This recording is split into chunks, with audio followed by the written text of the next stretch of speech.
Hi, I'm Rachel Bean, fully qualified veterinary nurse and a full member of the Canine and Feline Behaviour Association with almost 20 years experience in the veterinary profession. I'm also a trustee of the Digglers. I'm joined here today by Mr Michael Gourley, a retired vet of 30 years experience in the Tameside area. Is our scheme unique within the veterinary profession?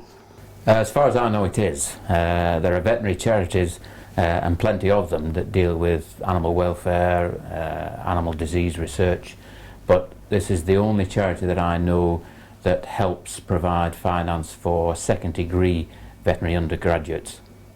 There is a rumour that some vet schools may discontinue secondary degrees. Is this correct? I'd be very surprised if it is, and the main reason for that is in terms of finance. The veterinary schools are limited in terms of the number of UK veterinary undergraduates that they can take on by the Higher Education Funding Council. So they use either international students or second degree UK students to increase the income that they get. Liverpool, for example, I think charges international students and second degree students something like £21,000 a year, which is a lot more than they get from UK veterinary undergraduates. Why do tuition fees vary between vet schools? I don't have an intimate knowledge of how universities calculate their tuition fees. There may well be a difference between England and Scotland, because in Scotland there is a devolution of university education. There may be just a factor of different, because the universities are autonomous, they can make their own decisions about how much investment goes in various courses and how that investment, how they can get a return on that investment as well. But I think in terms of answering the question more accurately, probably asking the universities themselves would be a better idea. Could you see any improvement for the way we run the scheme? I think the awareness is a very low level. I mean, I was in practice, I'm retired now, but I was in practice for over 30 years, and until recently, when I had involvement with the charity directly, I hadn't heard of this scheme. So I think it's probably unlikely that vets in practice, and I think probably a lot of veterinary associations wouldn't know of the charity itself. In terms of how we manage to increase the awareness, I think that there are two aspects to that. Number one is from the applicant itself, and they would normally apply to, say for example, the financial department of the veterinary faculty, and as long as that financial department has got access of knowledge of the society itself, or certainly in Liverpool and Edinburgh, refer those applications down through to the BVA, which is the British Veterinary Association. They have a list of trusts and charities that will help with finance for undergraduate courses. So as long as the Digglers is known in terms of the financial departments of the universities and the BVA, then applicants that are wanting money from them would have that information.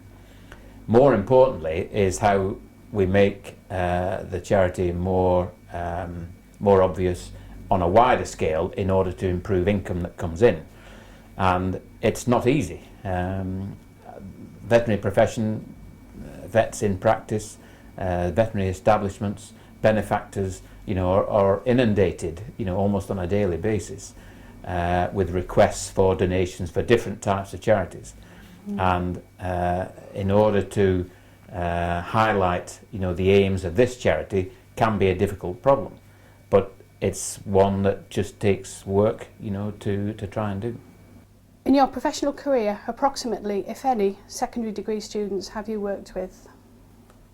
Well, I would say I've worked with and employed something like 8 or 9 veterinary graduates that have had a primary degree and then gone to university to qualify as vets. I was always very interested, especially when I employed them, I was always very interested in vets that had 2 degrees, if you like, from what I often describe as 2 M's. One is maturity, because almost by definition, if somebody's got 2 degrees, they're a little bit older than ones that have just got 1 degree, and they've got a bit more experience in life. The second is motivation. Because it is financially so difficult to pay themselves through that secondary degree. I think I mentioned that Liverpool, for example, are charging something like £21,000 that they would have to find themselves, in order to pay for the course. That in itself indicates the level of motivation for them to get through and to qualify as vets. If they've got that level of motivation, then it generally means that as an employee, they are wanting to get a lot more out of the profession and a lot more out of the job over and above somebody who has managed to get through the veterinary course, just on that primary degree. Do you think more students would consider the option of taking a secondary degree if they knew the scheme was available? I can't see any obvious principle of improvement. The problems that the charity has is not so much giving information to students who require the money. It's more, how does the charity increase its level of income? And it's an uphill struggle, in these days. But if any work has to be done, it has to be probably done on that side rather than on the applicant's side. And do you think more students would consider the option of taking a secondary degree if they knew the scheme was available?